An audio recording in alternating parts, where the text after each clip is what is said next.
I was born in South Carolina.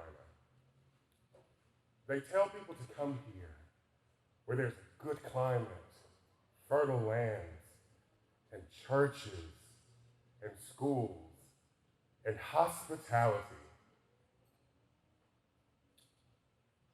But there is no hospitality without humanity.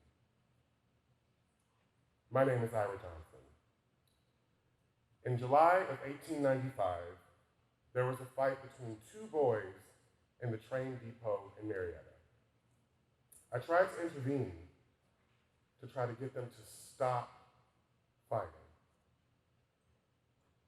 And then Frank Langford appeared. He told me to let the boys alone. You'll have to deal with me now. The other people there, they'll tell you. Frank fired his gun at me first. But I did shoot at him. And then, I was so scared for my life, I ran. With gunfire ringing in my ears, I ran. What else could I do? And when they caught me, over 300 people were in the streets with knives and pistols, screaming, "Lynch him! Lynch him!" I don't know how I escaped death right then and there, but the crowd dispersed, and I was taken to jail in Greenville for the murder of Frank Langford. My friends, my neighbors, even some folks I didn't know, the entire black community of Greenville knew that I was in danger of being kidnapped and killed. We all knew that law enforcement wouldn't protect me. Days and nights before my scheduled trial, my brothers and sisters armed themselves. They stood near the jail to protect me. Disorderly conduct, they called it. But no, it was community. It was love. But the whole police force, including the mayor and the chief of police, charged the crowd. They fined a few, arrested the others. They couldn't pay the fine. They couldn't risk their own lives. They could not bear any more death. The very night they scattered my protectors, the white mob moved in to kidnap me. They planned this for days, I know it. It was 2 a.m., July the 15th, 1895. They knocked on my jail door with an axe. The jailer did not protect me. No one did. There were at least 100 men. I saw people looking through the curtains of their houses. But the mob, they carried me from my jail to a tree about a mile north, right along Buncombe Road. The next morning,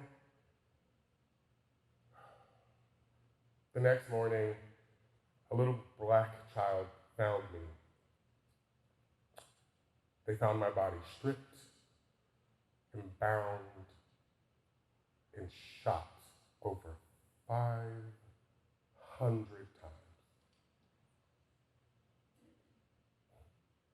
You know, my lawyer said that if there had been a trial, I had a credible self-defense claim, 6 witnesses that were willing to testify that Frank shot at me over and over again before I shot back at him. But no judge or jury ever got to hear that. After my murder, my family, my neighbors, the black people of Greenville were scared. They were angry. They were rightfully indignant. But there was no sign of trouble from them. No protests on the main streets, no riots, no plans of violence or retaliation. They had no power to protect their own. So tell me why the governor ordered 2 military companies to surround Greenville at the jail and the armory to protect who? White people? My black neighbors had much more reason to be fearful. Every police officer in the city was placed on duty. Why were they so willing to protect the lives of white citizens but they did not protect me? In the newspaper, they said that my murder would ruin the reputation of South Carolina, have bad effects on the prosperity and the good name of the state. They said it was useless to hold anyone accountable for my death. The era of racial terror claimed the lives of thousands of black men, women, and children in South Carolina. There is absolutely no hospitality without humanity.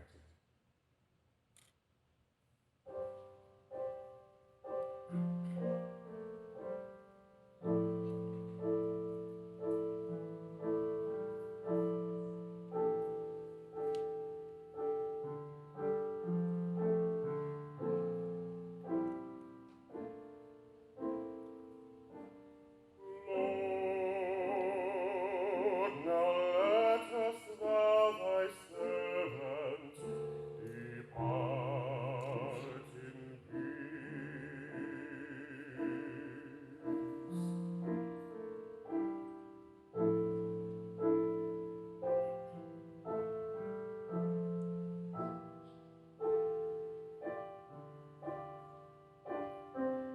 Lord, now lettest thou thy servant depart in peace, depart in peace, according to thy word.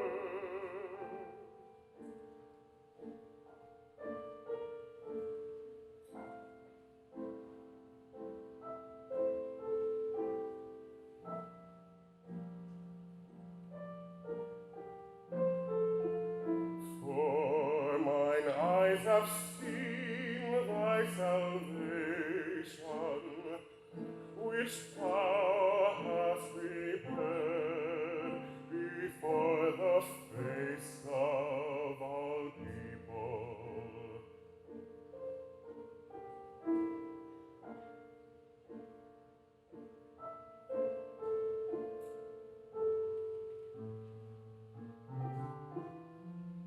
To be a light to lighten the Gentiles, and to be the glory of thy people Israel.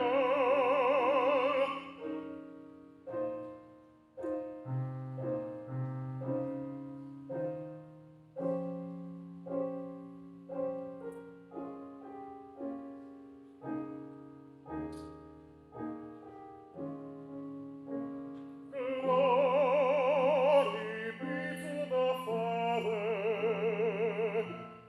and to the Son, and to the Holy Ghost.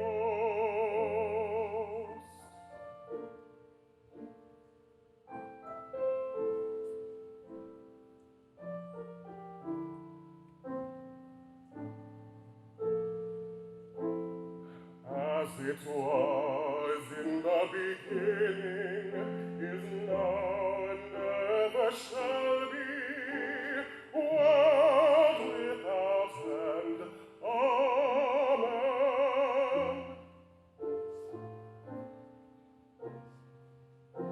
World without end.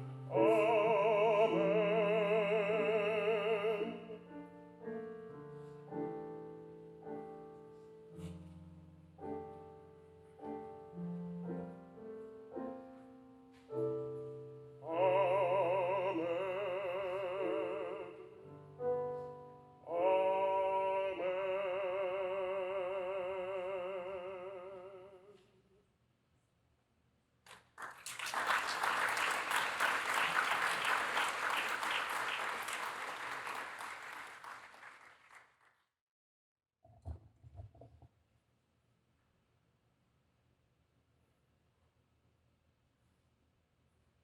I am Robert Williams, and I never had a chance. In 1881, I was 21. I worked the cotton fields at Leonard Williams' farm. That's how I made my living. That's how I supported my family, my wife, and my 2 children. There was a white girl that worked the cotton fields with me. She said I hurt and assaulted her, and that was it. That was all they needed. See, they all believed black men were dangerous to white women and that we couldn't control ourselves. They wanted revenge. I never had a chance to defend myself. I never had a chance to stand trial. Even with a fully functioning legal system, I was presumed guilty and sentenced to death. When they came for me, I was arrested at the plantation, taken to a guardhouse in Anderson. It's like they were waiting for the white mobs to come and get me, and they did. They dragged me through the Saluda River and into the woods of Greenville County. They told me they were going to kill me. They mocked me for being so stoic and emotionless, but what else was I to do? There was nothing left in me to fight. I said, please bury me in the colored burying ground. I asked for a preacher, and he prayed with me while the men debated how they would kill me. Ultimately, they decided to tie me to a tree over a hillside. They stood me atop a horse. They drove the horse from under me, and when they did, I fell. I broke my neck. I was lynched.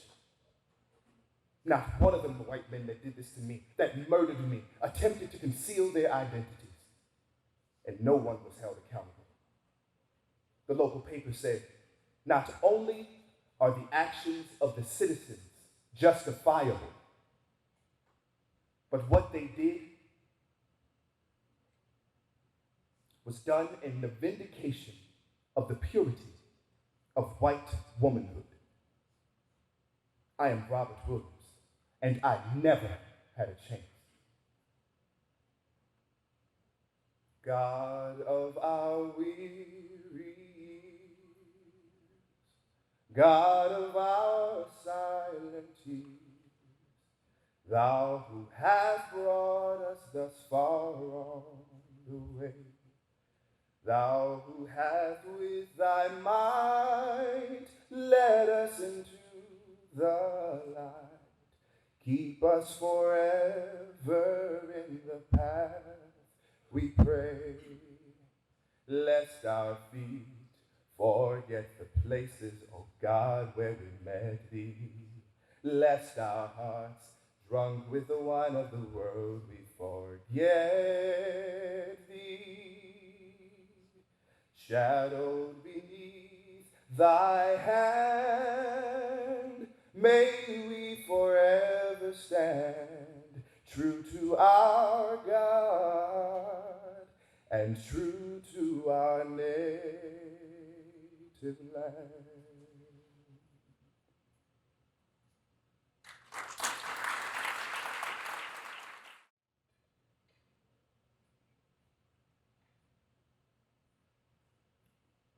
People who knew me thought I might end up a preacher. I was a good kid. I and Willie Earl. I was only 25 trying to make my way working a job in Greenville during the week. I'd come home each Saturday to my mother's who lived in Liberty. I would take the bus. There was a 50-year-old cab driver, a World War I vet, who was stabbed and robbed by his passenger. This was 1947, and it just so happened black men were allowed in the cabs driven by white men. Police claimed it was me who killed Mr. Brown, that they saw my footprints, and that I had bloody clothes on when they went to my mother's door. My mother said, no way, that I came to Liberty by bus and my clothes were clean all the way down to my heels. Before he died, Mr. Brown described the man who stabbed him, and it didn't sound like me. Rumors were swirling that a white man who was in love with the same woman as Mr. Brown was the one who stabbed him. You see, courts of law exist to resolve these sorts of differences. But as for me, my case never made it that far. You see, a few hours after they found Mr. Brown, they arrested me and held me to investigate his murder. At first, I was placed in the Greenville County Jail, but then I was taken to Pickens County. In the darkness of night, on Monday, February 17th, a band of men, all yellow cab drivers, decided to get revenge on who they decided killed Mr. Brown. Me. While everyone was asleep at peace with God and their loved ones, these men were planning to kill and murder. An eyewitness said that the men passed a bottle around the yellow cab, filling their bellies with liquor. I heard them loud and clear coming to the jail at 5 o'clock in the morning, yelling, "Give us the Negro who knifed Brown." Couldn't even count how many there were, over 15, I guess. One of them with a shotgun forced the jailer to open the cell. "Are you sure you want to do that, sir?" asked the jailer. "Open the door," they said, and he did. They took me out the side door. When I walked into the yard, there were even more men there. They kidnapped me from the Pickens County Jail and shoved me into yellow cab number 5. And there was a caravan of yellow cabs as far as I could see. I knew we were traveling down the old Easley Bridge Road, and then Brandwood Road, and then stopped with a halt at the old slaughter pens of the Southern Provision Company, the slaughter pens. They took me out and questioned me, and the beams of light from their cars blinded me. "We just want to know why you killed Mr. Brown. Confess!" I denied and denied and denied that I killed him. A man took out a knife. "Before I kill you, I want to put the same scars on you that you put on Mr. Brown." They grabbed me by my belt, knocked me down, hit me, slashed me, and shot me. Allegedly, some of them went over to the cafe to have coffee afterward. There were 31 men suspected of murdering me. 28 of them signed written confessions. There was a trial for all of them, made big national news. Few lynchers had ever been prosecuted. Now 28 would stand in front of the jury. The all-white jury acquitted every one of those men on every count. Those men actually held court under the cover of night. There was no trial by jury. They enforced the law of brutality and blood. With every slash of their knives, they throttled my inalienable rights that men of honor have fought for. I can't understand how any decent citizen of South Carolina could stand for this. But then I remembered Jesus and how they murdered him the same way.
It's gotta be easier than this up there,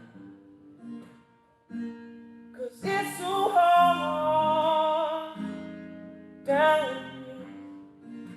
here. It's gotta be easier than this up there, 'cause I can't hardly breathe down here. Well, it's so hard living in this world.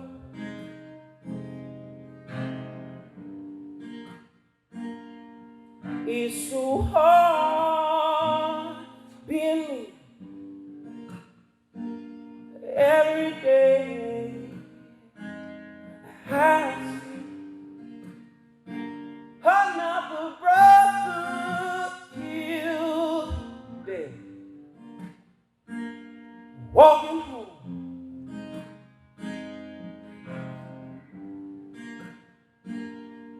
Another sister abused. Tell me why she's all alone.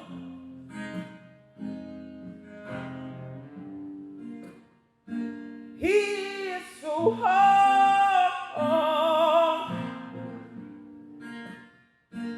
He is so hard.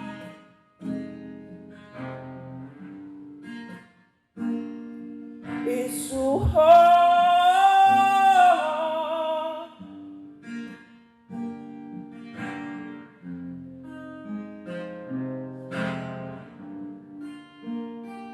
It's gotta be easier than this up there, 'cause it's so hard down here. It's gotta be easier than this up there, 'cause I can't hardly breathe. I can't hardly breathe down here.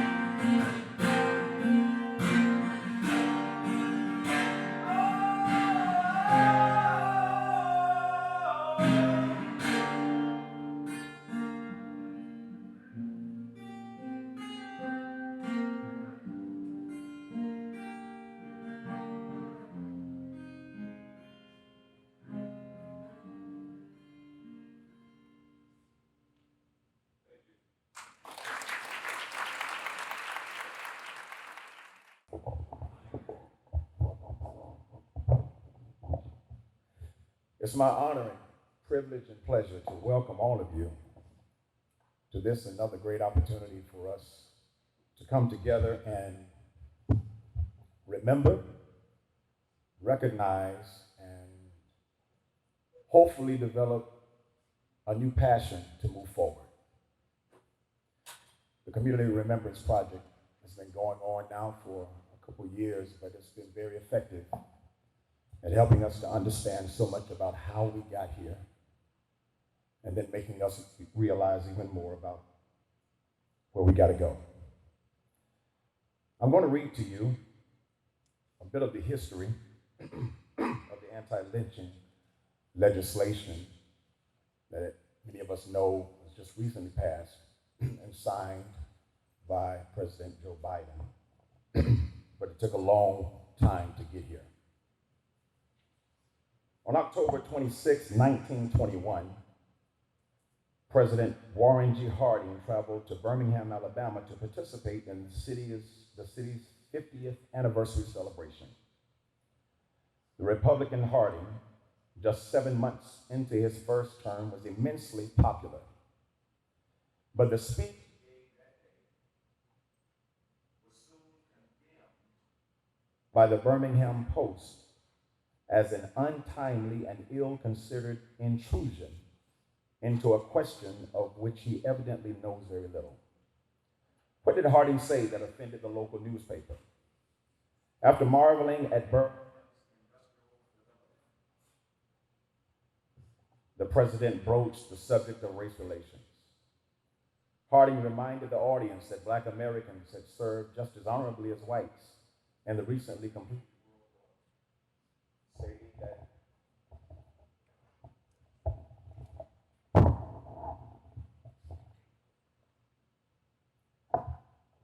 stating that their service brought many African Americans to their first real conception of citizenship, the first full realization that the flag was their flag to fight for, to be protected by them, and to also protect them. He went on to condemn the lynching of black men and women and told the citizens of Birmingham that their future could be even brighter if they had the courage to be right. Harding was not the first politician to claim to oppose lynching, and he would not be the last. According to the Tuskegee Institute statistics, over 4,700 Americans, two-thirds of them African American, were the victims of lynching between 1882 and 1951.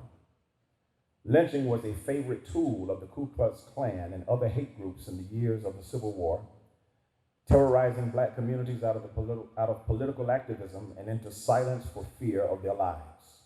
For decades, white Southerners used lynching, Jim Crow laws, and voter suppression to maintain white supremacy and the Democratic Party rule. After World War I, increased European immigration, fears of communism, and the great migration of African Americans from the South to major industrial cities in the North and Midwest led to increased instances of lynching. Between 1882 and 1968, nearly 200 anti-lynching bills were introduced in Congress, and 7 United States presidents between 1890 and 1952 asked Congress to pass a federal anti-lynching law. Probably the most famous anti-lynching proposal was the Dyer anti-lynching bill, first introduced in the United States House of Representatives by Missouri Republican Leonidas C. Dyer on April 8, 1918. Dyer was known as a progressive reformer that came from St. Louis in 1917, where white ethnic mobs had attacked blacks in race riots over strike breaking and competition for jobs. His proposed legislation made lynching a federal felony and gave the United States power to prosecute those accused of lynching. White Southern Democrats in Congress opposed Dyer's bill and went nowhere in 1918. The next year, the NAACP published a report that disproved the claim that most lynchings were of black men accused of attacking white women. In fact, the report stated that less than 1/6 of the 2,500 African Americans lynched between 1889 and 1918 had been accused of rape. Dyer, who represented a district with a large black constituency, was horrified by both the violence and the disregard for the law inherent in lynching, determined to keep pressing his anti-lynching bill. In 1920, the Republican Party included a brief endorsement of the anti-lynching legislation, although it was not Dyer's specifically. In the platform to which Warren G. Harding was elected, we urge Congress to consider the most effective means to end lynching in this country, which continues to be a terrible blot on our American civilization. I'm not going to read all of this. I'm going to jump down a little bit for you.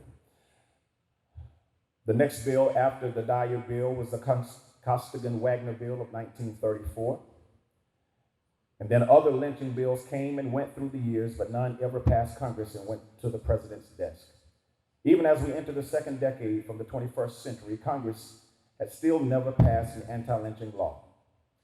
In June 2018, nearly a year after August 2017 racial violence in Charlottesville, Virginia, the 3 current African-American members of the United States Senate introduced a bill to make lynching a federal crime. Senators Kamala Harris, Cory Booker, and Tim Scott drafted the bipartisan legislation that defines lynching as the willful act of murder by a collection of people assembled with the intention of committing an act of violence upon any person. The senators called their bill the Justice for Victims of Lynching Act of 2018. For over a century, said Senator Booker, members of Congress have attempted to pass some version of a bill that would recognize lynching for what it is, a bias-motivated act of terror. We have righted that wrong and taken corrective action that recognizes this stain on our country's history. The bill unanimously passed the United States Senate December 19, 2018, and it has recently been signed into law by President Joe Biden. Thank you. Welcome, and let's enjoy this heart-touching commemorative event that could change all of our lives. Thank you.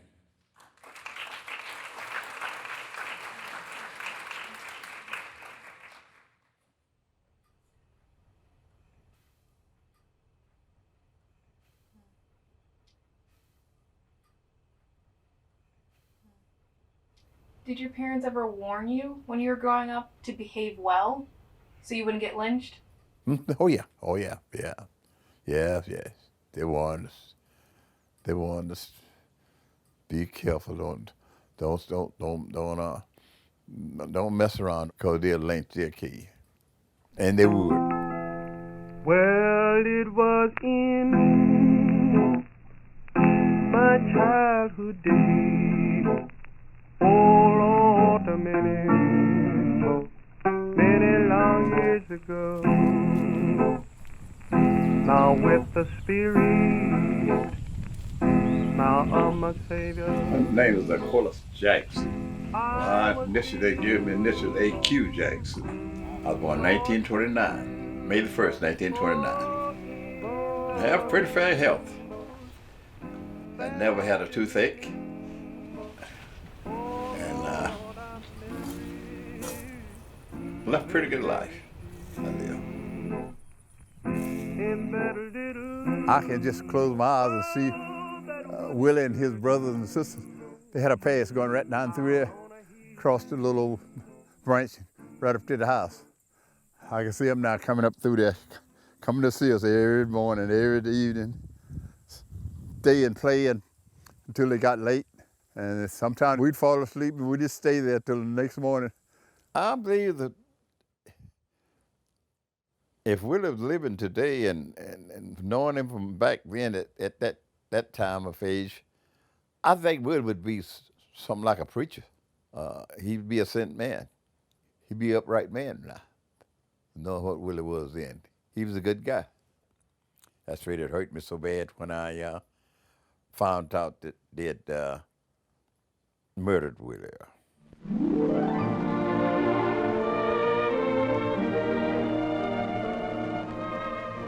The United States of America, land of freedom. Down where the blue Atlantic rolls against warm white sands and palm-fringed shores lies the state of South Carolina, second to none in wealth of interest and warmth of hospitality. Well, South Carolina, in a way, is kind of the heart of darkness. In African-American discourse, they sort of, in a sense, rank southern states. And the worst places are Mississippi and South Carolina. Alabama has honorable mention as well. When you mention the South, most people think of cotton. In South Carolina, the great cotton days began in the early 1800s. Cotton-picking scenes like this were as familiar then as they are now. The communities were segregated. We were the last ones waited on in department stores. We could not try on any shoes. We could not try on any clothes. But I came along with the generations that began to ask why. All these will be yours to enjoy when you come south to Carolina. I didn't see Willie in several weeks. Only thing I know that Willie worked in Greenville during the week. Then he'd go home on a Saturday to his mother's, which lived in Liberty. And Willie would go on the bus sometime, they say, but I don't know why they say he went on in a cab driver that Saturday night. Cabs were sites of some conflict in this part of South Carolina, and the cab drivers themselves were feeling a little pressed. I think more people had flooded into that business, so they weren't making as much money when they got home as they thought they would. Cabs work differently in every southern city. In some places, there are African-American cab companies that take African-Americans where they want to go, and then there's whites who take whites where they want to go. South Carolina, or this part of South Carolina, is interesting. The cab drivers are all white, and blacks ride in white cabs, and so it becomes this interesting place where a black person can tell a white person what to do. Thomas Watson Brown drove a Greenville cab. He was a 48-year-old World War I veteran and a former textile worker. People said that the war had frayed his nerves and that he couldn't stand the relentless clatter of the giant looms. So he left the mills and started driving a cab. On February 15th, 1947, Thomas Brown picked up a fare in Greenville and drove toward Liberty, 20 miles west. He never got there. Just outside of Liberty, someone, surely a customer, stabbed him and left him bleeding on the ground. The police pointed a quick finger at Willie Earl, claiming that it was Earl who took that cab from Greenville, where he lived, toward Liberty, where his mother, Tessie, lived. That on the way, Earl robbed and stabbed Thomas Brown. That shoe prints with new heels led a mile or two from the crime scene right to Tessie's door. That a search of Tessie's house turned up Willie's bloodstained jacket and new-heeled shoes. And that when he was arrested the next day, Willie Earl was carrying a big scout knife with traces of blood. They claimed that he had stabbed a cab driver, yellow cab driver from Greenville, they claim. But I heard different stories that that Willie didn't go to Liberty in no cab that Saturday night. Tessie Earl and others told different stories. Willie did travel from Greenville that night, they said, but he came by bus, not cab. Willie's clothes had no blood on them, they said. A dying Thomas Brown told police that his assailant was a large Negro. Willie Earl was 5'9" and weighed 150 pounds. Rumors even swirled in the black community that a white cabbie, a romantic rival, had stabbed Brown. Courts of law exist to resolve exactly these sorts of differences, but Willie Earl's case never made it that far.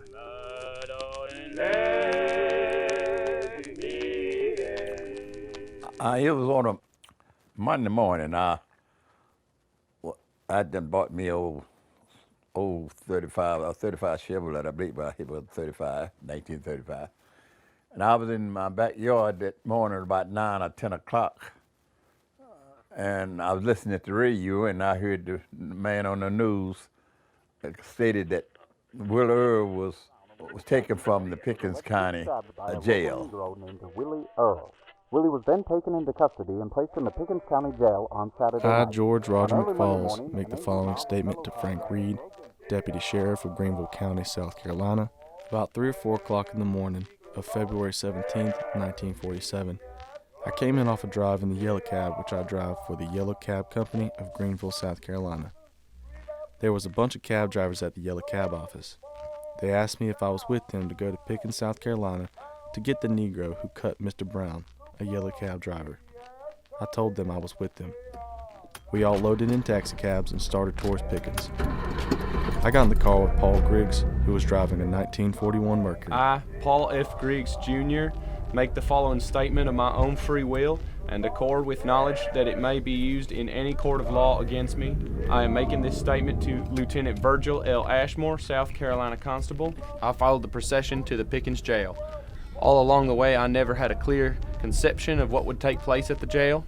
I think that some of us had a vague idea that the Negro would be taken out of the jail and done away with, but I know that I myself never thought that I personally would do Early this. Monday morning, an angry mob of fellow cab drivers broke into Willie's cell and drove him down. I was in the rear against the wall and couldn't see exactly what took place up front, but I heard someone tell the jailer that we wanted the Negro that knifed Mr. Brown. The jailer asked someone if they were sure they knew what they were doing. At this time, Hurd was carrying a shotgun. When we got upstairs, Hurd and Red Fleming went into the cell and got the nigger.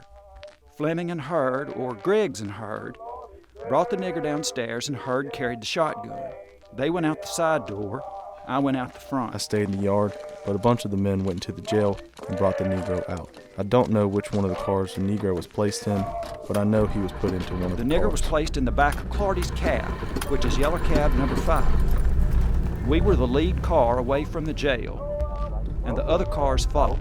Drove him down Bramlett Road, crossing county lines into Greenville, South Carolina. We traveled the old Easley Bridge Road until we reached the Bramlett Road, where we could see the cars in front strung out. We drove to the old slaughter pens of the Southern Provision Company, where all cars stopped. Other drivers gathered around and Stokes questioned the nigger for about 5 minutes about why he stabbed Mr. Brown. The nigger denied it. Then Stokes pulled out his pocket knife, which he opened and said, "Before you kill him, I want to put the same scars on him that he put on Brown." Prior to the shot, I heard Clardy say, "Don't beat that nigger with that gun and get blood on it." The other drivers, after parking, came up and all tried to get the nigger to confess. Then Ned Fleming got in the front seat and talked nice to the nigger. Red told him he didn't have long to live, and he didn't want to die with a lie on his heart.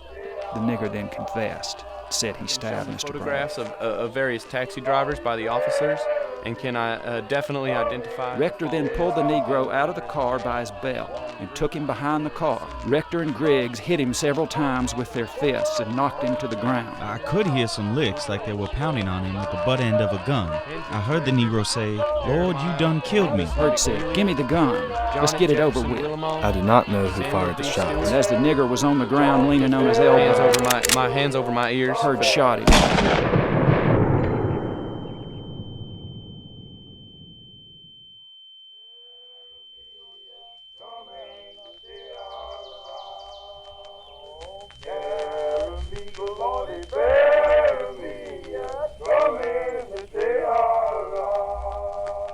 Just like I said, I was doing something to my car the next morning, and the news come on the radio that they had murdered with Earl. And I told my mother that I'm gonna drive over there just to see. I want to see that spot where Willie was murdered. Top of this hill right here. Right here. This is it. This is it right here. Right here. Right here. Take a left. This is it. I noticed what the cab drivers had just drove all up on the side and in this area right over there, and that's where they killed him at. That's the area right there. And when I got there, was nobody there. They done moved the body. And I just happened to look in some little bushes where I was standing at, and I could see blood and brains in the bushes. And I said to myself, that must be his brain when they shot him with that shotgun that come out of Willie Earl's head. He blowed his head off.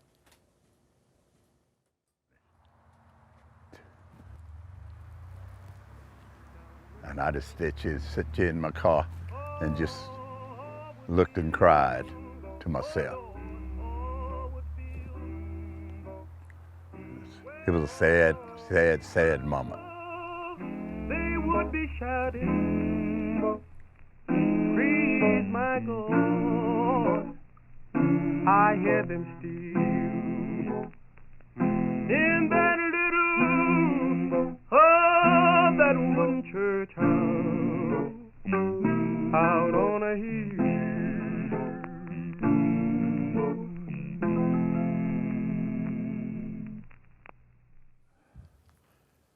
And it moved from there to the trial. And that was the terriblest trial you ever wanted to hear in your life. If you people will listen to me, from my heart I pray. During the trial, we had national news people, the New Yorker and different ones here, reporting on the Willie Earl case. For I'm American.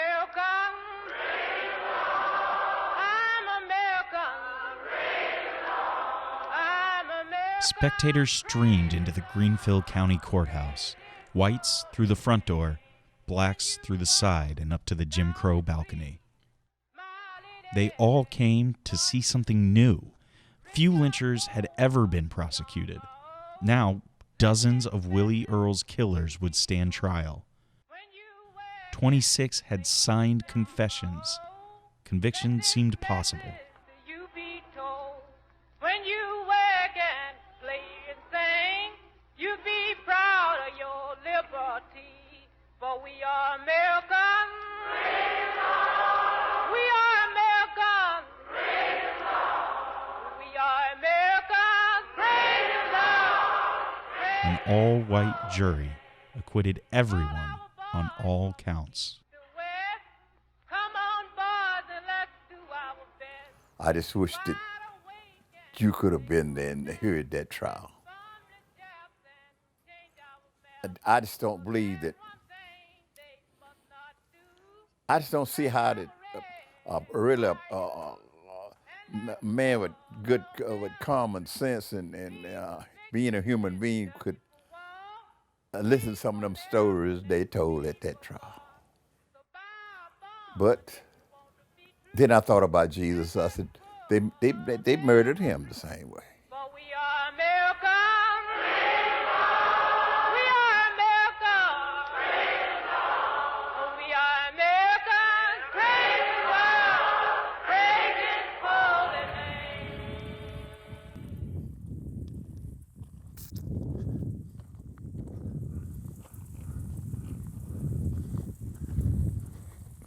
If I had the chance to say goodbye to Willie in the last words, I would tell Willie, you was good. You fought a good fight. And it was the wrong way of them doing you like that. Hold your head up high and go on to a better place. You had a better place. In that little room of that one church house.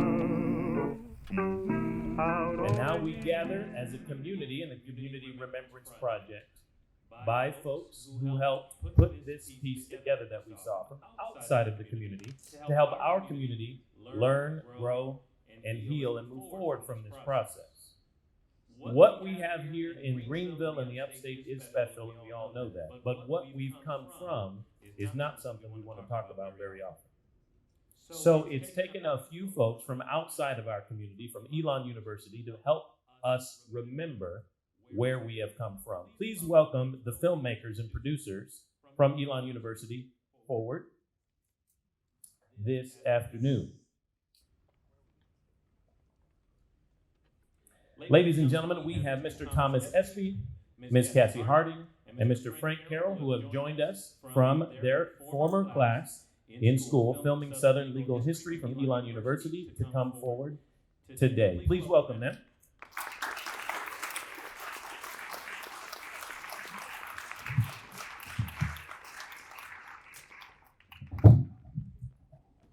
My name is Jeremiah Dew, J. and I've been privileged and honored to be a part of the Community Remembrance Project Remembrance today, and many former conversations that many of you have participated in and have had for the last few years, celebrating and remembering some of these men who have been a part of the Equal Justice Initiative remembrance in this community and across our entire state. So, once we get settled here, we'll have an opportunity to chat with them, hear from them, learn from them, and inquire of them anything you would like to know as well. Ladies and gentlemen, if you look around, you've got a 3x5 card, and we encourage you for this panel and our next one following to come to write down a few words and questions and thoughts that we can go over together as a congregation over the course of this morning. So if we are ready here at the table, I'm going to ask each of our filmmakers who were able to join us today to introduce themselves. Today we are missing Mr. Stevie Jeffress and Mr. John Wertheimer, the producer of this project, but we're so thankful to have you three here. All right, Thomas, we'll start with you, sir. Hello. Yes. So my name is Thomas Espy. Originally I'm from Northeast Ohio in Cleveland, and I moved down to North Carolina in 2013. And I started, I met these two in a class that I co-taught in 2017, filming Southern History with John Wertheimer, who couldn't make it today. And from there, we began this journey, and finally we're able to bring it to the community 5 years later. Thank you. Glad you're here. Cassie. Hi, I'm Cassie Harding, and I was one of the students in this class, and it's been a long time. It's been a long time with this film, and I'm grateful that we can share community with you all today. It's a wonderful film that's gone through many edits, and so I'm happy to see one of the final edits. Yes, thank you, Kathy. Thank you for being here. And Frank. thank you all for coming, and thank you to the Community Remembrance Project for organizing this. I know a tremendous amount of work went into it. I'm Frank Carroll. I'm currently an associate producer at the PBS station in Washington, D.C. At WIDA. And yeah, this has been, I hope, kind of the end of a really long journey with this material and with the tremendous people of Greenville who provided so much to this film. And I'm really glad. This has been a long-standing desire of ours is to bring it back and to hear from the community and to hear what people think. Very good, thank you. So I'll start off with the first question here. Originally, the scope of your class, well, of course, well, ladies and gentlemen, we can't, she's ready already. We have Miss Ruth Ann Butler, so thankful to have her here. She's done so much in the community. For years, many of us know her, very familiar face. We're so happy to have you upright as well. We know you've gone through some health challenges in the last few years. So Miss Ruth Ann Butler, please. My name is Ruth Ann Butler. I taught here in the school district. I am from Greenville. I taught history at Northwood Middle School, and I'm glad to be here to participate in the program. Wonderful. Of course, we saw Miss Butler inside the film. We know her from her work in the community with genealogy work, with historical work, with the Greenville Cultural Exchange Center, a family history that's very rich with her brothers and sisters and parents being a part of so much that's happened in the community. So I apologize, ma'am. We were going to get to you, but Miss Ruth Ann Butler as well. So my first question coming to the panel here is, first off, give us a scope of this class project and why students from outside of this community chose this topic and subject and historical event to kind of commemorate and make a project out of.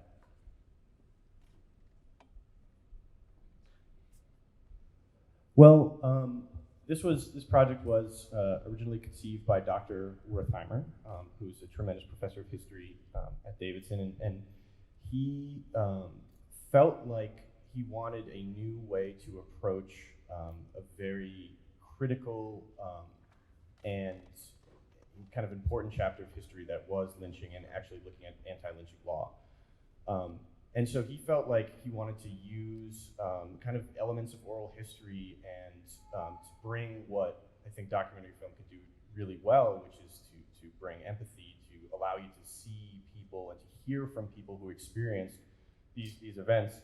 And I think he felt like as filmmakers, having a class of students could allow us to really engage with it from a variety of different angles. Like this was, I think, his first time making film. This was, for all of us, with the exception of Thomas, our first time making a film. And I think that kind of being unfamiliar with the place and then coming to discover the many wonderful things about Greenville, but also the tremendously sad and upsetting things, it kind of made us, it brought us along the journey as well as kind of the film along.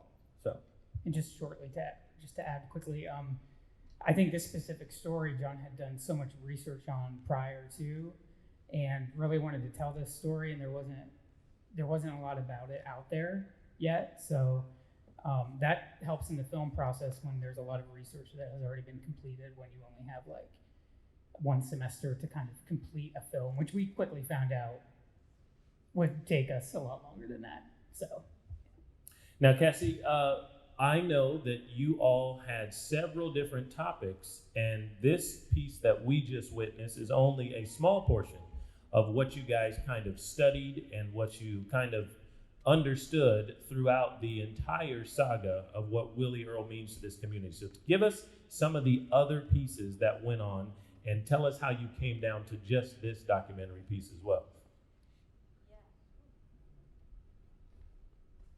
Yes. Okay, you can hear me now. Okay. You should have seen our first film. It was a disaster, to say at the least, but like Frank said and Thomas said, we were new to this. We were so new to it, and we wanted to give you the full history, and it was like 90 minutes long, and no one was going to watch that. We had talked about the history of lynching. We talked about the judicial system, how a trial happens, and we talked about Willie Earl. And then afterwards, we talked about the law which his mother took to the court to sue the county for restitution. That completed the whole film, and then one day Frank found in the yellow pages just called him up and was testing this out. And he welcomed us into his home. And once we got to talk to him, as you saw, he was a full story in of itself, like his perspective. And so we took it from there. We shifted our focus to him because we thought about who are the people left over after someone's victimized. And we wanted to hear his story, and it was very cathartic for him. Like, we spent a lot of time with him, and we had many tears, many like deep thoughts, and that's where we wanted to center it. We wanted to be educational, but also effective and affective, and how we presented it to other people. And we really enjoyed our time with AQ and his wife, and I will remember our times in Greenville because of him. Ms. Butler, I'd like to point the next question toward you, please, ma'am. When we're listening to Mr. A.Q. Jackson tell his story, there are so many people from this community and many other communities who have stories maybe similar or like that. We got a first-person perspective from Mr. A.Q. Jackson just months before he passed away. Tell us about the other people and the stories of this upstate community who have, they have stuff for us to know and learn from. Okay. Let me go all the way, I cannot go all the way back. When we start with slavery, we came as blacks to Greenville from the beginning, and they were, anyway, when we came, we didn't come, we were not slaves in Africa. We were only slaves when we came to America. And we were brought to America to help out. But when we came, we lost our name, we lost all our traditions and our customs were in Greenville. But what happened was we were as slaves, but we were freed in 1865. Let me tell you what happened in Greenville. In 1870, we had the, wait a minute, I'm sorry. We had the fire trucks. We had the workmen fire truck in Greenville, and one was in Cook. But it began to change. Sterling High School got started in 1896. That was doing right after the Reconstruction time. And then in 1905, they decided the fire department, they were going to pay the firemen. So what they did, they stopped the black fire because they did not want to pay the blacks. And in 1912, in Greenville, the city council decided to have what is known as the segregation laws. Do you remember the segregation laws? The segregation laws was blacks could not go to any public place, any hotels, any place of public. We had the water fountains, we had the white and the black water fountain, and Jackie Robinson came to Greenville. Remember? Anyway, Greenville began to change. What happened was blacks began to have communities. We had Nickeltown, Freetown, Southern Side. You were not allowed, at night, you were to be within your own community. And if you were found in your community, in the white community, most of the time you were hung. Do you know what we call the, let me see. I'm sorry. Huh? Okay, I am. The tree. I am so sorry. I'm gonna stop.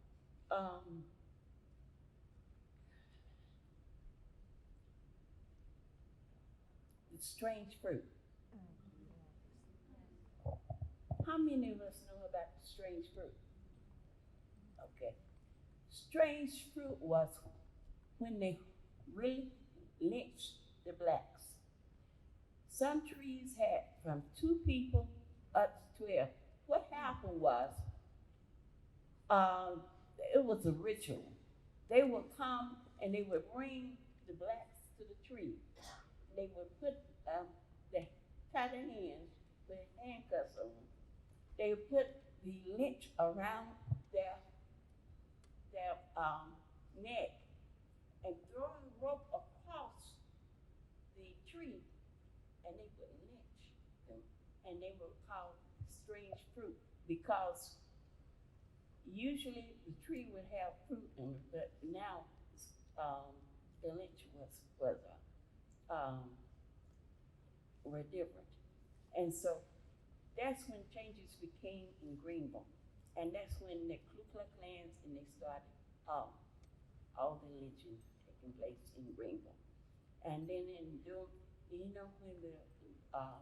schools were segregated in Greenville in 1970.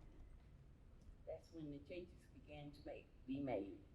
But it made a difference from Willie Earl because people in Greenville, the yellow cab, we were not using the cab. We were afraid to. But in 1912, when they put the segregation laws, the city council made a segregation laws. Can you guess by how many blacks were in city council at that time? So when blacks began to break the laws, that's when they began to lynch the different ones. Thank you. Yes, ma'am. Yes, ma'am. Thank you. Now, for the panel, again, I have a question about, reminder that we're taking questions for this and the next panel. So do we have runners who are able to collect some of those? Miss Felicia here. If you have something, hold it up for us and we'll bring it up this way and we'll move as quickly as we can. So panel, I know that part of the story that you guys uncovered over the course of telling this tale is not just the black community, but there are also many stories within the white community that we're able to, Dr. Wertheimer was able to help us understand that in our last conversation. So if you would please help us understand, Ms. Butler mentioned that, of course, during Reconstruction, there was much integration in the community. Didn't last long, segregated legally, 1912 in this community, but there were a lot of folks who maybe, in the white community, the dominant culture, who had some different thoughts and opinions about what happened here, and maybe some of those stories can come out with what you guys have to say. Thomas?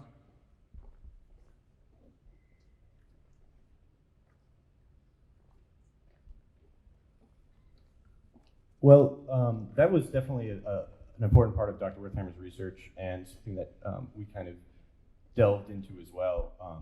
I think some of the stories of the white community at the time came out through the confessions, which is just an incredibly damning and, you would think a kind of open and shut case that these people described in great detail this heinous crime that they committed. But it was also interesting to see the response of the community kind of at large. And some of those details were among white spectators at the trial, there was a hat that was passed around to fundraise for the defense. There was great celebration in the courthouse when these men were acquitted of a crime that they so clearly committed. And it was interesting to hear, and this didn't make it in the film because it's 17 minutes, we tried to focus on AQ's story, but some of the attorneys that fought to allow these lynchers to go free, one of them was actually so overcome with guilt that he ultimately tried to kind of take part in the Greenville Civil Rights Movement. And these are stories that are, I feel like, somewhat secondary. They're important because you need to understand the fullness of history. But at the same time, we really wanted to center AQ's recollection, which was incredible at 89 when we interviewed him. But also the fact that this has had a profound effect on his life since then, that he talked about, going in cabs after the fact and knowing that these people who killed a childhood friend of his were still around. So our hope was that the film did speak to those experiences of white Greenvillians, did speak to the experiences of people who committed the act, but very much focused on A.Q. Jackson and how he experienced the loss of his friend in the era of racial terror. Very good, thank you. We have a few participants from the congregation who have given some thoughts and questions. Were there any of the 31 participants of the lynchings interviewed or asked to participate? That kind of ties into another question. Are any of the descendants of these cab drivers, have they been a part of the reconciliation? Did you find them? Were any of those folks a part of your research?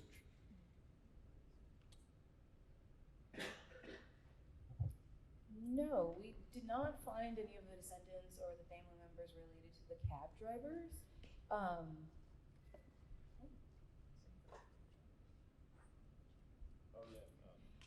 We didn't find them, although we do acknowledge that Thomas Brown's death is part of the story, and it was just hard. It was hard trying to find them, trying to find who to search for. There's so many people related in Greenville that we couldn't quite find them. Yeah, and I think we kind of made a conscious decision almost to not search. Once we found AQ, it was like, this is the story. He is someone who was there. This is an oral history that needs to be told. Yeah, we were just saying that this is once we found AQ, we were like, this is the story. Once we sat down with him, I mean, he talked. I think the first conversation I had with him was 25 minutes. And I think the shortest conversation I ever had with him was 25 minutes. Even if it was like, hey, are you around? We're coming to Greenville tomorrow. Can we confirm? So once we found him, that was the story. Absolutely, it is an important story to talk to people, the descendants, to see how they've reckoned with this crime that their family committed. But unfortunately, that wasn't our story at this time. Although I know that people have spoken to those people. And I think Will Gravely, who was mentioned in this, has a book, and he did contact those people. So just a plug if you're interested in learning more from that perspective. All right, how about this one? How do you balance a film about racial terror with being honest to the story but not re-traumatizing the Black community?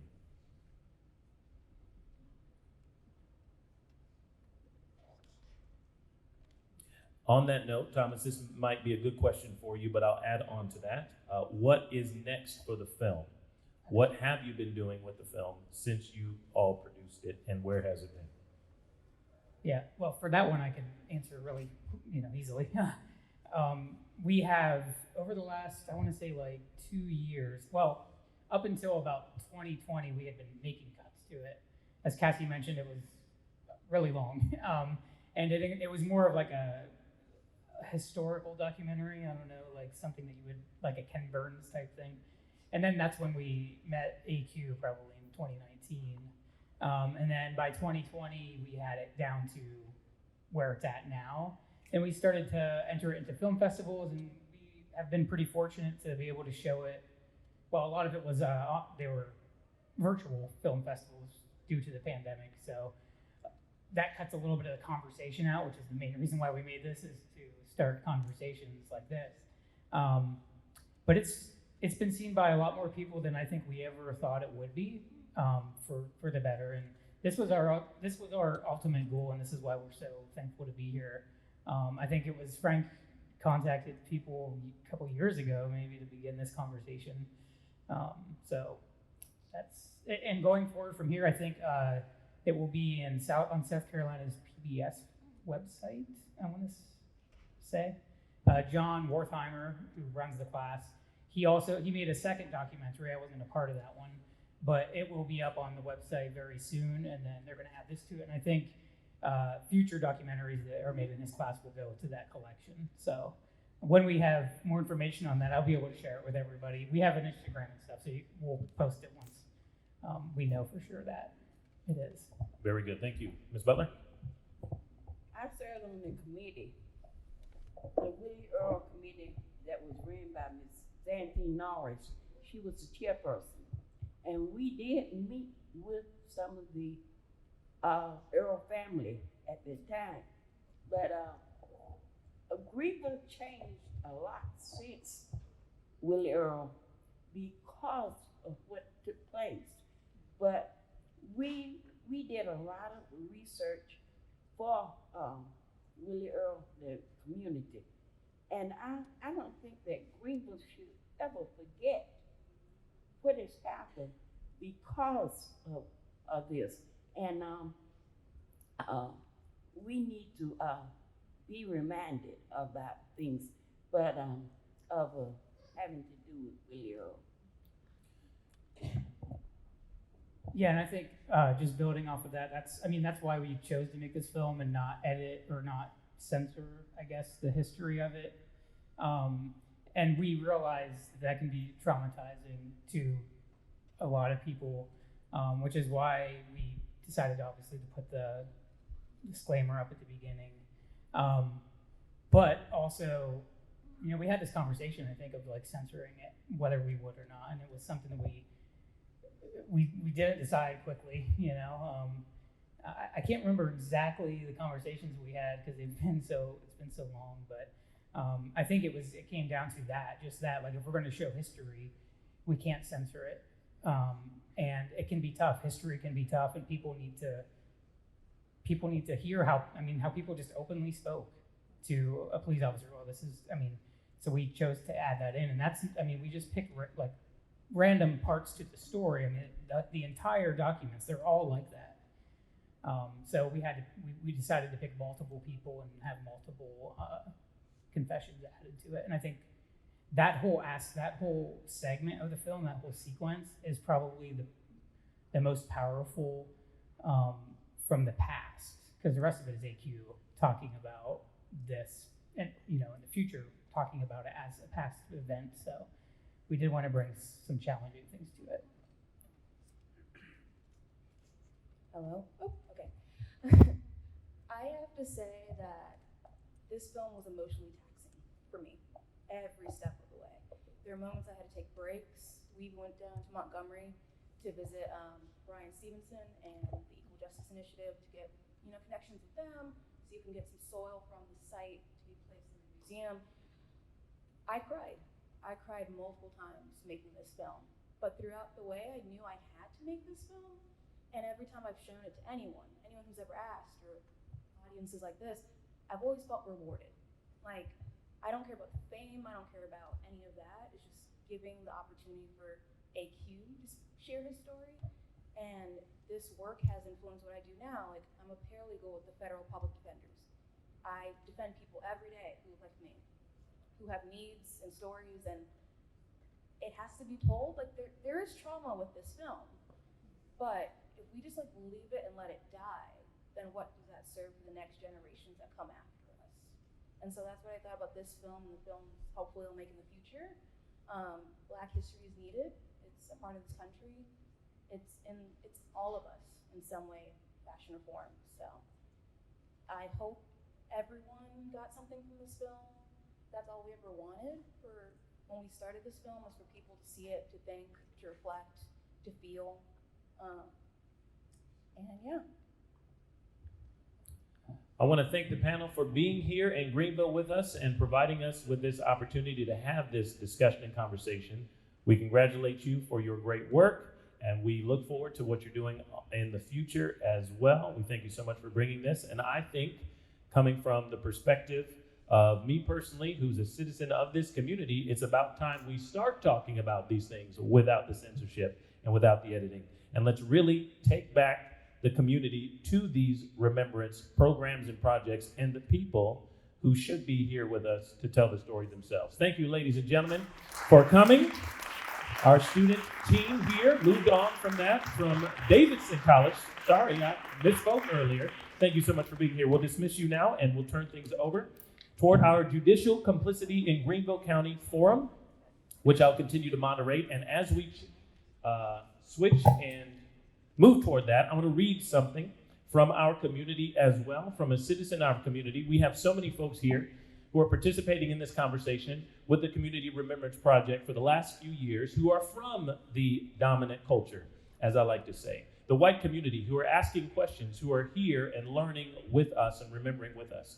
And I'm going to speak now from a book called Slave Testimony. Recently, after the events of George Floyd and beyond, someone alluded to this book here, and it tells the story of a Greenville experience prior to what we celebrate here and remember from the EJI. Of course, the Equal Justice Initiative talks about lynchings that are documented that we know something about after the 13th, 14th, and 15th Amendments. Prior to that, things were a little bit different, weren't they? So I'm going to now hear from and tell you about this Englishman who spent time in Greenville, starting in 1836 when he wrote this to some colleagues back across the pond in England. And we'll move on to our committee and our panelists that will help us tackle these topics for the future. This man was the name of Mr. Moses Roper from England, and he wrote to a Thomas Price, June 27th, 1836. After a little bit of introduction here, I'll quote a statement made by me in reference to the burning alive of a slave in the United States. I beg to hand you the following particulars of that melancholy event. It happened where I was then living, in Greenville, in the county of the same name in South Carolina. This slave was a preacher in the state of Georgia. His master told him if he continued his preaching to his fellow slaves, he would for the next offense give him 500 lashes. George, for that was the name of the slave, disregarded his master's threat and continued to preach to them. Upon his master having discovered the fact, George, being dreadfully alarmed lest the threatened punishment should be carried into effect, fled across the Savannah River and took shelter in a barn of a Mr. Garrison, about 7 miles from Greenville. There he was discovered by Mr. G, who shot at him with a rifle, on his attempting to run away without effect.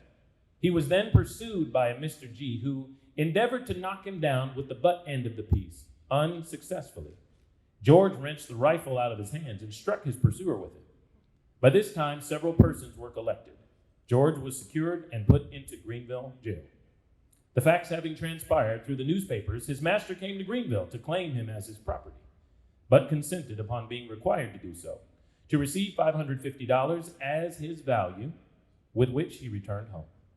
Shortly after this, George was burnt alive within 1 mile of the courthouse at Greenville, in the presence of an immense assemblage of slaves, which had been gathered together to witness the horrid spectacle from a district of 20 miles in extent. The manner in which George was burnt was as follows. A pen of about 15 feet square was built upon pine wood, in the center of which was a tree, the upper part of which had been sawn off. To this tree George was chained, the chain having been passed around his neck, arms, and legs to make him secure. The pen was then filled with shavings and pine wood up to his neck. A considerable quantity of tar and turpentine was then poured over his head. The preparations having been completed, the 4 corners of the pen were fired, and the miserable man perished in the flames. When I was last there, which was about 2 years before I left America for England, not only was the stump of the tree to which the slave George had been fastened to be seen, but some of his burnt bones. These facts I am ready to attest in the most solemn manner, if required, and though I have been a slave, I must trust evidence will be received on matters of fact, which have come within the range of mine own observation.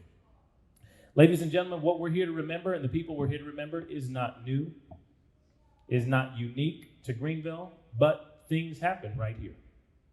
And it's time we start talking about them and continue to talk about them. So let's do that now with our Judicial Complicity in Greenville County Forum.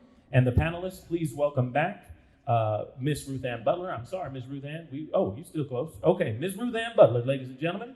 Attorney Osa Benson and Reverend Emmanuel Fleming.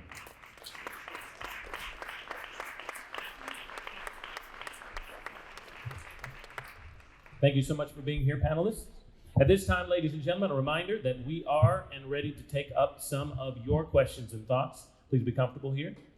And we're going to hear from these 3. We have several questions that I have for each of you, and we'll be happy to field them and get your opinions on each of these. If we can please learn from you first. Please tell us a little bit about yourself.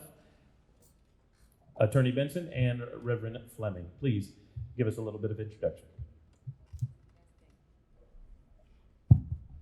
Testing. Good afternoon. Let me first express my appreciation and gratitude to the Community Remembrance Project in this event today, hearing the monologues from these young people who humanized and shared a personal rendition of what these three Black men, who they were, their lives. They were fathers, brothers, community members.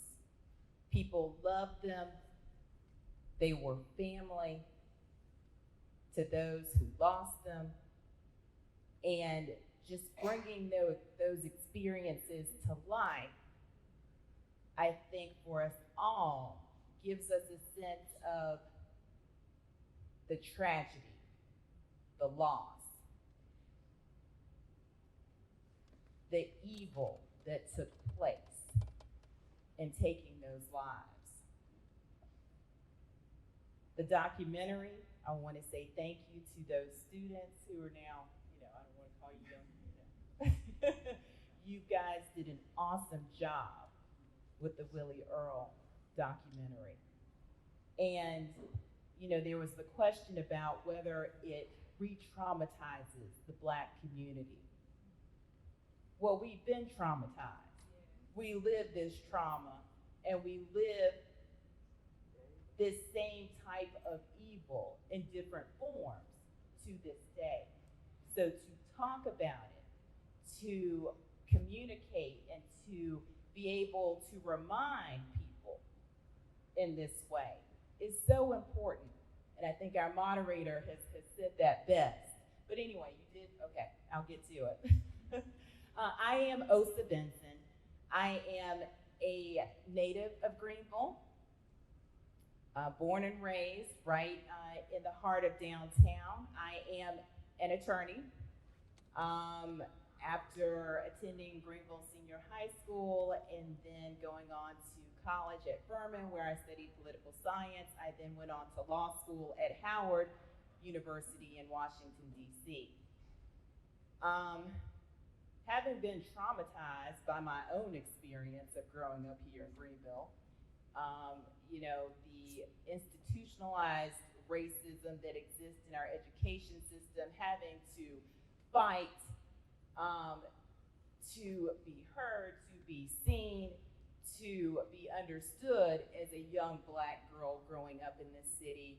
I didn't want to come back to Greenville after graduating law school. I knew that I would not receive the support that I needed coming back straight away. So I practiced for 20 years in Atlanta, but there was a calling, there was a sense of duty, there was a sense of my family, my Black community, needs for young Black people to return home.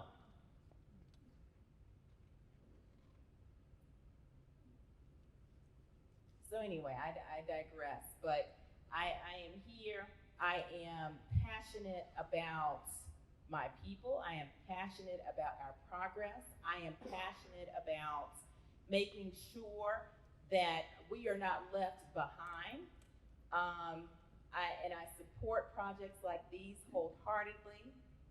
And I also want to say to Ms. Felicia, who invited me here today, thank you. I always appreciate the opportunity to be able to speak about what I've learned over the past 25 years as an attorney.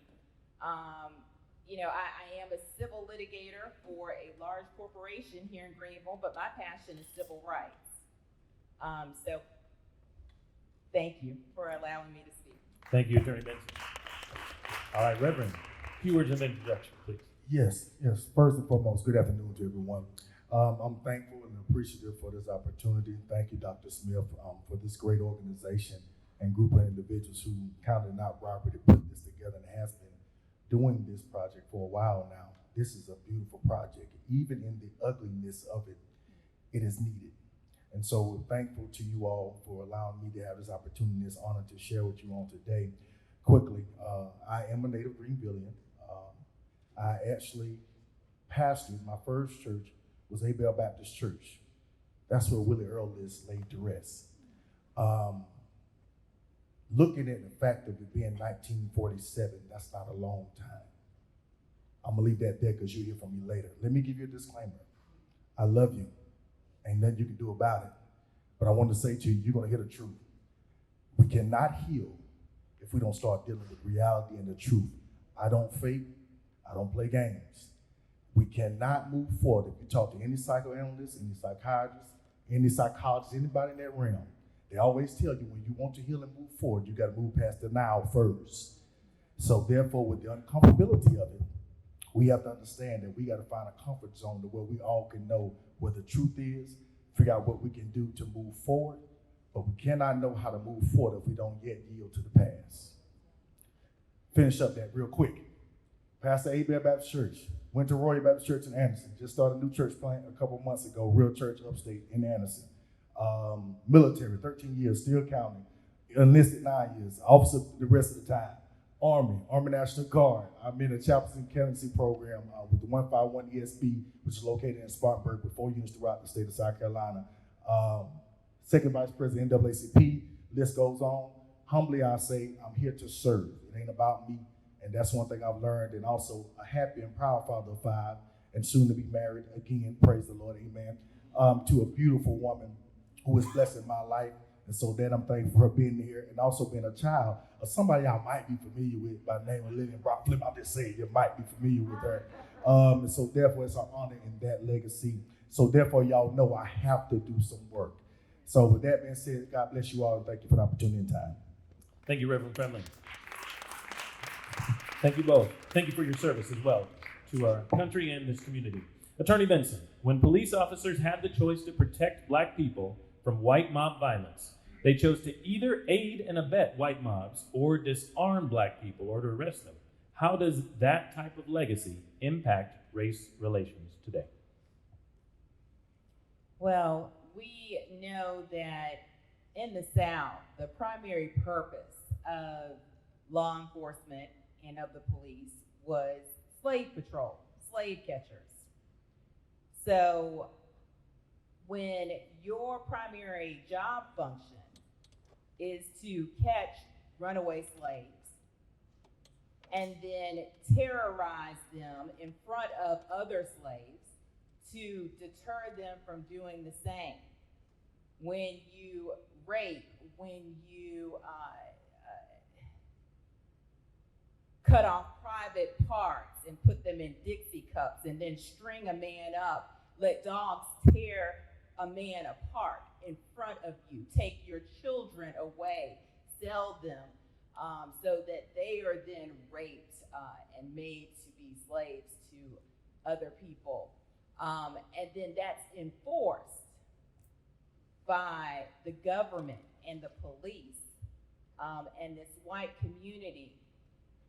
What that does, springing forward to today, is instill the same type of fear, distrust by the black community at large.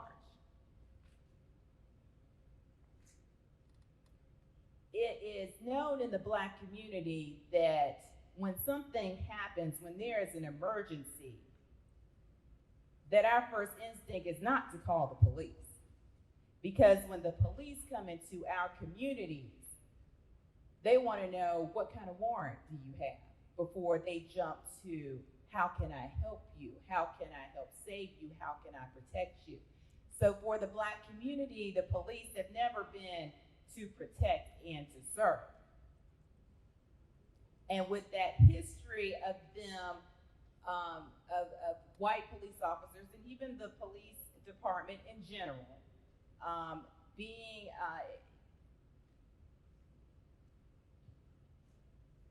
arresting, jailing black men, and us seeing those same statistics as to who fills the prison system disproportionately. That same sentiment of, we want to let you know what we can do to you, what we can do to your families, how we can take your life, how we can take your freedom, lives in all of us every day. It was Nicholas, and I don't see him sitting here now, but when he did his monologue and he talked about the Black community feeling helpless when this happened before them, when not Willie Earl, but Ira Johnson, when this was happening to him, how they didn't speak out. That fear, they had already lost one life. They didn't want to lose their own. They didn't want to see things happen to their children, their mothers, their fathers, their family. That's the type of result that to this day we have with our communities, and that relationship with police and law enforcement, that distrust and that fear still exists to this day. Thank you. Ms. Butler, let's talk a little bit here about the generation gap. I've grown up in a world since integration. You grew up in a world, were raised by people in a world with segregation. So when I learned things in school, it may have been taught to me a little bit differently than the Black community, than the Sterling High School graduates. We're talking about these things. So here's my question for you. How did the murder of Willie Earl in the community you grew up in, pre-integration, influence your behavior and the way of life in Greenville?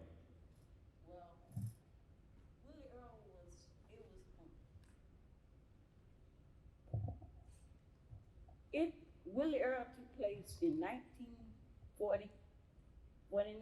47. 47. Yes, ma'am. I was born in 43. So I was about 4 years old when it actually took place. I didn't learn about Willie Earl until I was grown. And so it affected the community, and it affected my behavior because of what had taken place. And we knew our place because of the segregation laws. We knew our place within our community. And by them hanging and all, made a difference with all the Blacks, because we stayed curious about what would be taking place if this would happen and that would happen. And we began to protest, and then the KKK came along, and it made a difference within our community as to what we did and how we did it because of what had taken place. Yes, ma'am. Thank you. Reverend Fleming, question for you. The lynching and torture of Blacks in the Jim Crow South weren't just acts of racism, but they were religious rituals embedded in Christianity. Share your thoughts on this statement. I've made a statement in that question here. So let me ask you a question, and I want you to speak on that statement. Do you believe that they are rituals embedded into Christianity? Is that a part of Christianity? Thank you, sir. That just gave me a loaded question.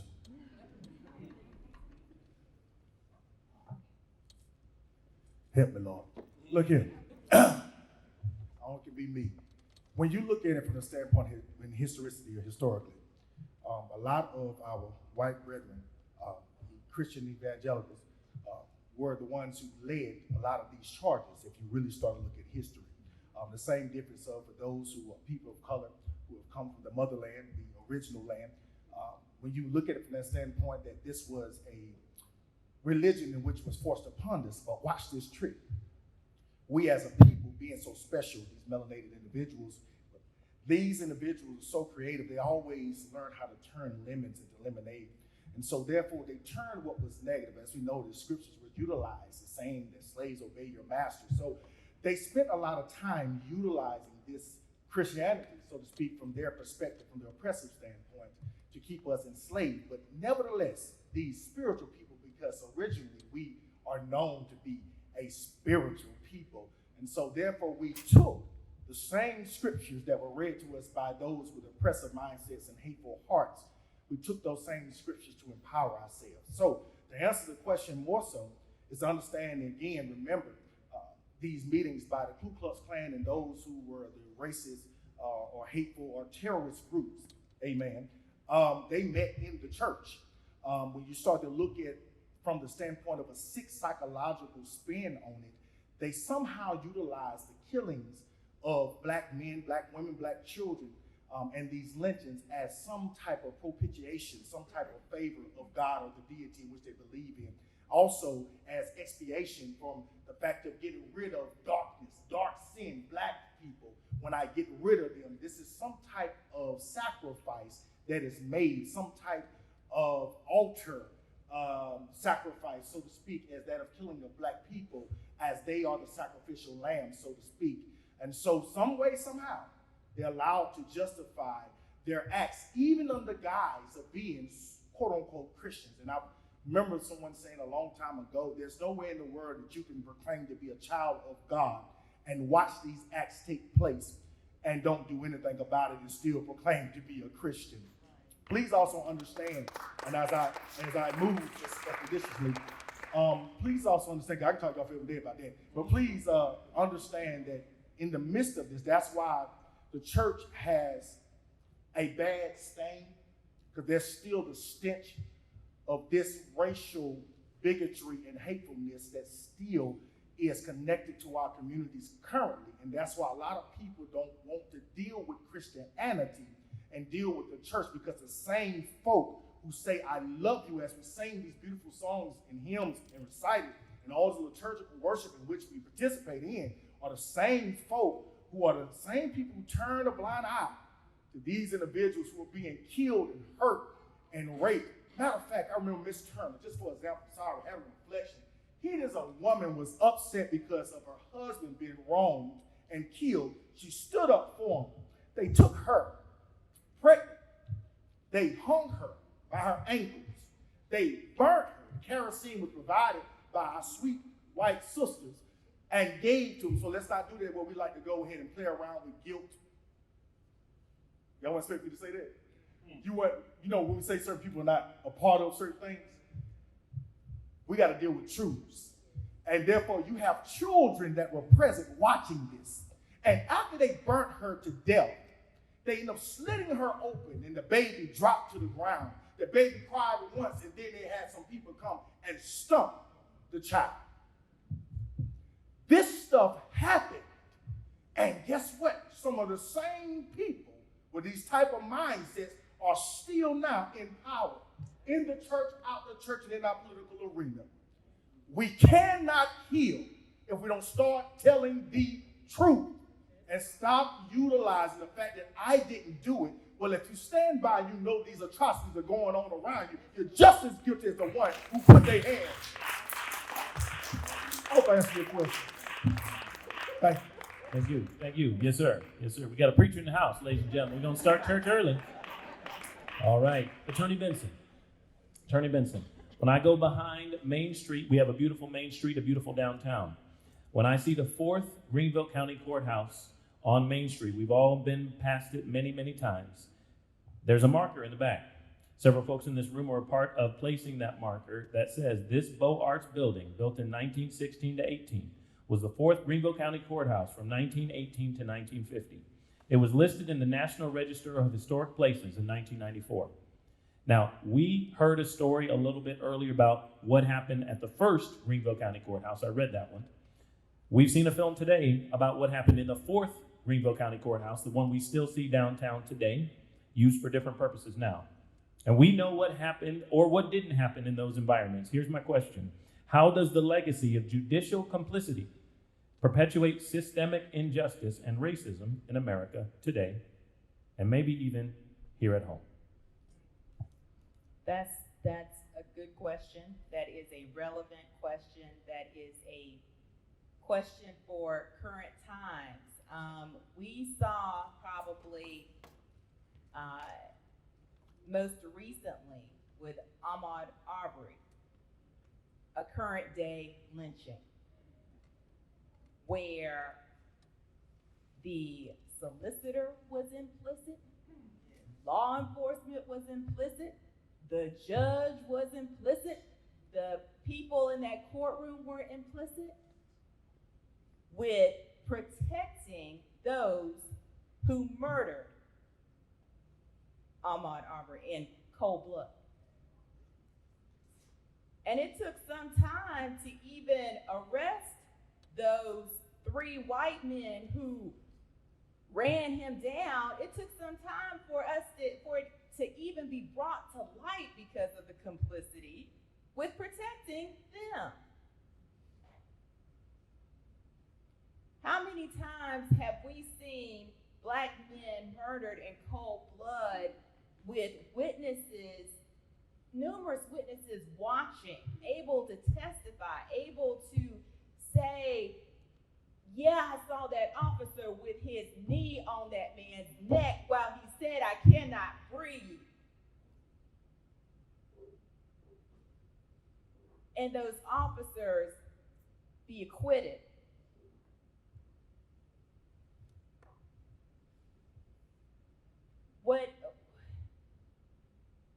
How many, by a show of hands, know what white privilege is? Okay, so we're not naive to know that when a white person knows that there is a system in place that benefits them simply because of the color of their skin,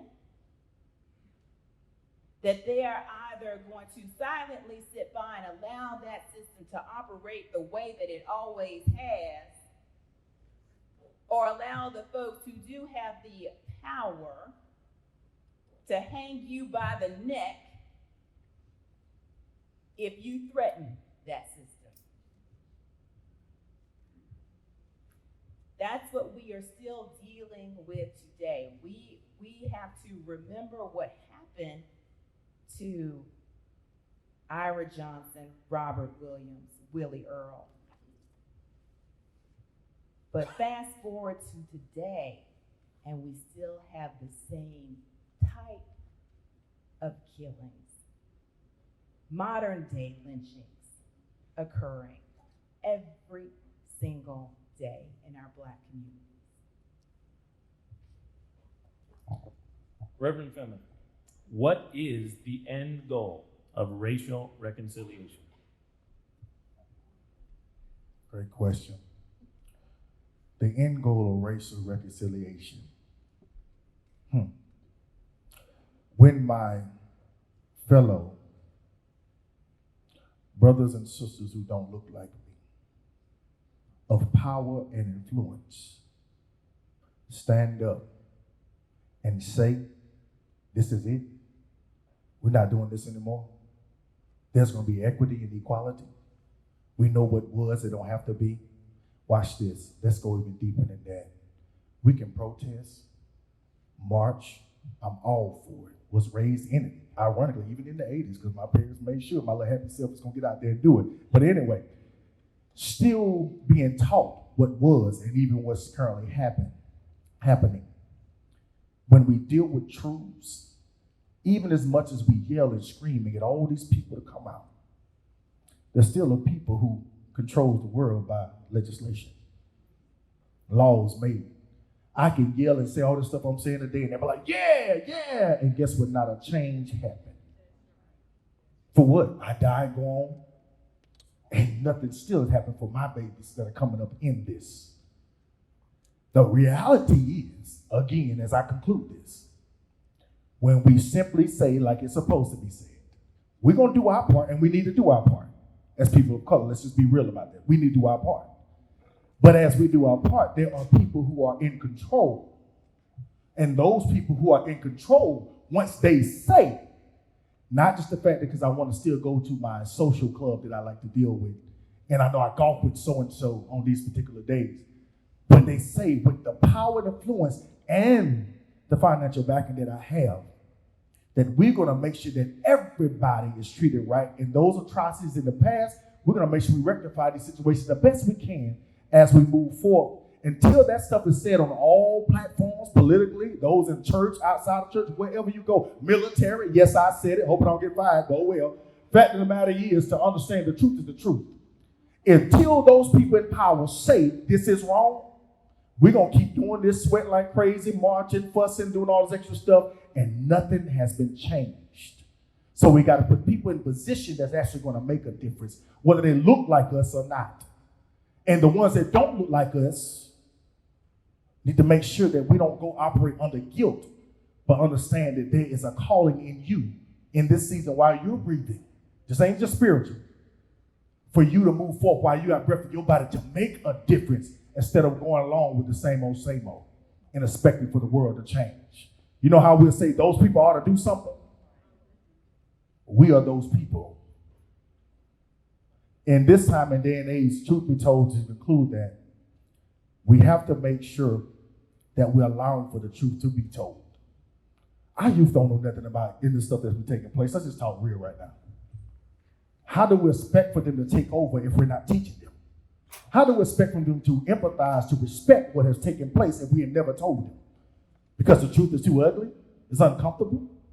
How can they make a difference if we're not telling them about what has happened and what is happening? That's how we actually move forward. That's how reconciliation actually take place. Once we own up to whatever it is what it is. And now let's see what we can do collectively and individually to make sure that we make a difference in this world that we say that we love. Pastor Fleming, let's keep it going. Oh, yes. May I piggyback off of what Reverend Fleming has just stated so eloquently? I agree with probably 95% of what you just said, but I myself am not going to put my future prosperity in the hands of those who don't look like me. When you talked about us as Black people doing our part to move forward, because we just spoke about white privilege, and we just spoke about the impetus as to why this systemic racism still exists. Because that large majority is not making the change, and I don't foresee them making that change in the near future without us doing our part. So I really want to make a plea to us as a people, because let me just take a step back into my own childhood here in Greenville, where I questioned for so many years, why are these white folks so evil towards us? Why do they hate us so much? Recognize the God in you, Black people. Recognize who you are. Now, Reverend Fleming, he alluded to this earlier. Why are we such a threat? Why are we so hated upon, and why is so much energy being spent to hold us down? Why do they have to lynch us? Why do they have to keep an education from us?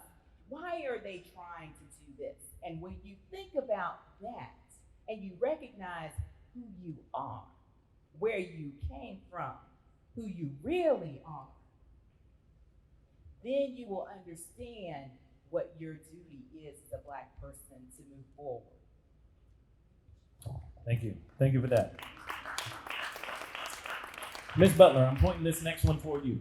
Here's the question. I'm going to give you the question, then I'm going to qualify. What conditions are necessary for change in Greenville? What conditions are necessary for change in Greenville? Now, I'm going to take some liberty here, and I'm going to go out and branch in the family. Had a conversation with your brother. Who knows Dr. Grady Butler? Of course, right? Okay. Your older brother told me that growing up in this community, sons and daughters of the 10 of you, I believe 10 of you, sons and daughters of a preacher, itinerant preacher in this community, that the generation at that time of your parents said, we're not going to do much. We're not going to do anything. We're not going to upset the apple cart. Don't get involved. But then folks like you became students elsewhere. Folks like your brother became students elsewhere. Folks like our guests today on the front row became students elsewhere. And some folks got into them and said, we need to go home and change some things. Your brother told me he was a freshman in 55 at Tuskegee. Finished Sterling, goes to Tuskegee. Dr. King comes to preach in chapel his freshman year. And by December, Rosa Parks, 30 miles away, got arrested on the bus. And he got involved. But what has to happen for change in Greenville? You and your family, the Flemings, you have been a part of this for years. What has to happen in 2022 to move forward? Each person make change. Now, grief is different. I don't know. There's quite a few in here who know what it was like years ago. Grief have changed somewhat, but there's still a lot of changes need to take place. I remember when we went to Tuskegee, we could not use the public restroom. And we had to drive to Tuskegee. That's four hours drive. We could not use a restroom. So my daddy, he would always look and see the bushes and all. He said, how many want to use the restroom? So we had to stop at the bushes because we were not allowed to use the public restroom.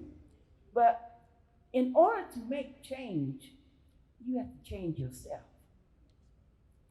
And you have to change the way you think. And in order for change to be made in Greenville, it's going to have to be from the top up and the bottom. The leaders, there's a lot having to do with the leaders of Greenville. They have to make a change themselves. And sometimes we have to change ourselves. But if we are determined to do that, but there, like I said, there are changes being made, but there are still a lot of changes need to be changed. So, ladies and gentlemen, I want to point out that from someone who's been a part of the community change for years and years and decades, what I got from that is you changed from the inside personally first. I think that's very important. We're asking ourselves a lot of new ways and new tactics to try to change, and we're saying things are new in our community. Things are different, and they're not like before, but the folks who've been here said you change on the inside first. Thank you, Ms. Butler, for that. One or two final questions here, unless we have some extras that are coming forward. We do have one or two. I'd love to see those. Oh, we're out of time. I'm so sorry. We're out of time. We're over time. Okay, here's Attorney Benson, a question for you. How might the new anti-lynching legislation lead to a national reckoning on race relations? Why do you think it took so long for lynching to be deemed a hate crime? If enforced, the anti-lynching law, if enforced, if we don't have the same type of complicity that we've had within our judicial system, it will hold people accountable. It will make those who have been so accustomed to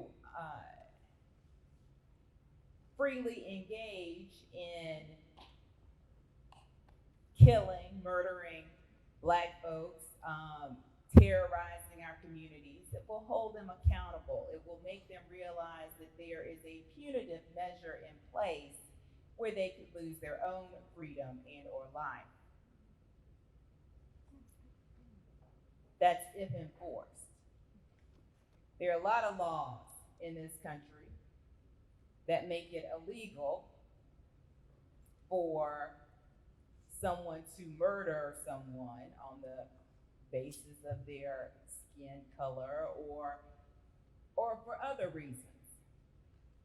But we understand that this system here in this country needs a lot of work, a lot of change. And it will take people like Miss Ruth and folks like Reverend Fleming's mom, Miss Lillian Brock Fleming, and our leaders, and putting people in positions of power who can hold these folks' feet to the fire. Because we can come up with I'm a lawyer, we can come up with a whole bunch of laws. It used to be the law that we had to work in white folks' houses and slave and not get paid for it. That used to be the law. So we will have to hold people's feet to the fire going forward to see the kind of change that I believe everyone in this room is hoping for. Thank you. Ladies and gentlemen, please give a big round of applause to our panelists, Ms. Ruth Ann Butler, Attorney Osa Benson, and Reverend Emmanuel Fleming for being a part here. Willie Smith, thank you so much.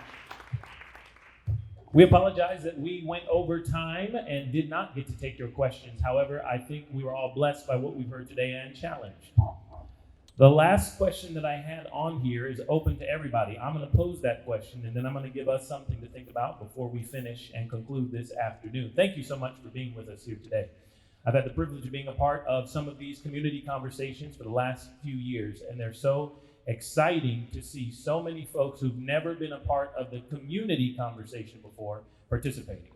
Here's something that I think is great, so I still have to ask it, and I'm going to do my best to give us something to think about as we consider answering it as we move away from here. Carol Bryant is the last living accomplice in Emmett Till's lynching. Do you think justice will prevail for this case? Now let's take it and let's go back a little bit here. Remember 1955, Money, Mississippi, Emmett Till, August the 28th. Carol Bryant is still living. Emmett Till has been gone from us for years, and I think about this so much because he is would be the same age as my grandmother. And on August 28th, several years later, 1963, a group of folks, about 300,000 people, descended on Washington on that same anniversary date. And Dr. King got up there and talked on that anniversary date, and he talked about a dream that he had. But he kept the conversation going. So here's my question for you as we think about this and move forward. We've got a lot of people in here, a lot of great folks in the program today from a lot of great community partners, people of different walks of life, different faiths, different groups are descending upon our community for a great conversation. And I'm going to leave us with a few words before Dr. Smith comes up to dismiss us this afternoon on a few other things Dr. King said about coming to the aid of our neighbors. Now, we go back to the New Testament scriptures. Jesus was asked a question by two men, who is my neighbor? And Dr. King told a story like this the night before he was killed.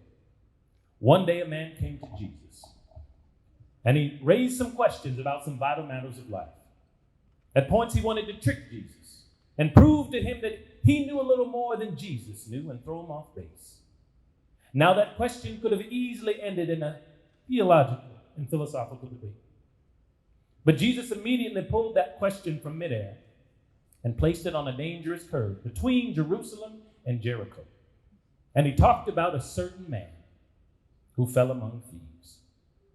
You remember that a Levite and a priest passed by on the other side. They didn't stop to help him. But then a man of another race came by. He got down from his beast, decided not to be compassionate by proxy, but he cut down with him, administered first aid, and helped the man in need. Jesus ended up saying this was a good man. This was the great man because he had the capacity to project the eye into the thou and to be concerned about his brother. Now, you know we use our imagination a great deal when trying to determine why the priest and the Levite didn't stop. But I'm going to tell you what my imagination tells me.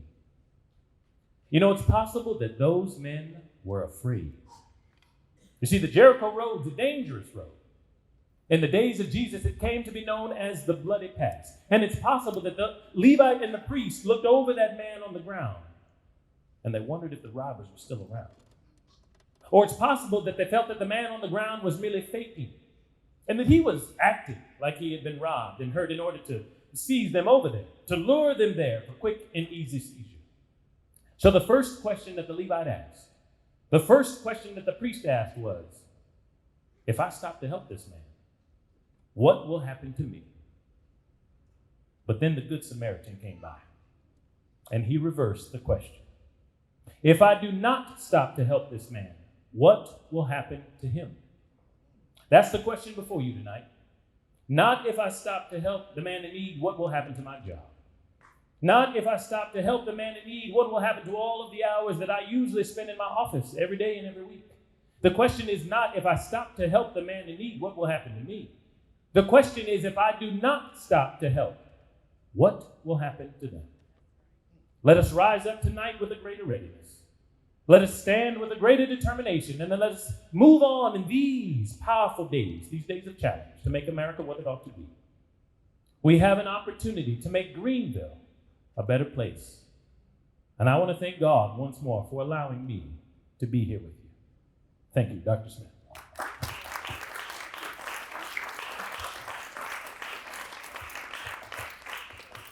Good afternoon, everyone. I just want to take this opportunity and thank you for allowing the CRP to bring forward the discussion on race and racial injustice in Greenville County. The violence and the terror of lynching created a legacy of inequality that has not been adequately addressed in our community. And that legacy continues to sustain racial injustice and bias. And so the time is now. The time is now for us to remember. It is important that we remember, because there can be no reconciliation, there can be no healing without remembering and acknowledging our collective past. So thank you so much for your continued support as we progress in this challenging but necessary work of restorative truth-telling and building a future that is rooted in justice for every single person. Thank you very much for all of the participants in today's conversation on judicial complicity. A special thanks to Glow Lyric Theater and Phyllis Wheatley Association. I would also like to express my gratitude to the CRP leadership team and their respective committees for just staying the course and their dedication as we progress in advancing our mission of raising the consciousness of our community and preserving the social memory through restorative truth-telling. Thank you all so much for attending. Please follow us on Facebook, visit our website. We have a save the date for May 15th to honor those contestants in the EJI award ceremony. So if you're available on May 15th at the South Carolina Governor's School, we will recognize those students who are the top winners for the scholarship contest.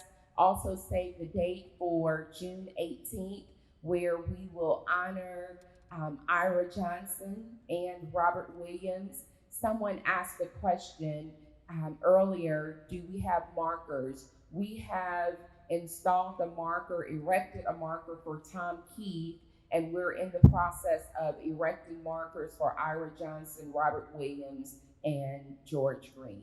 Once again, thank you all so very much, and be blessed. Thank you.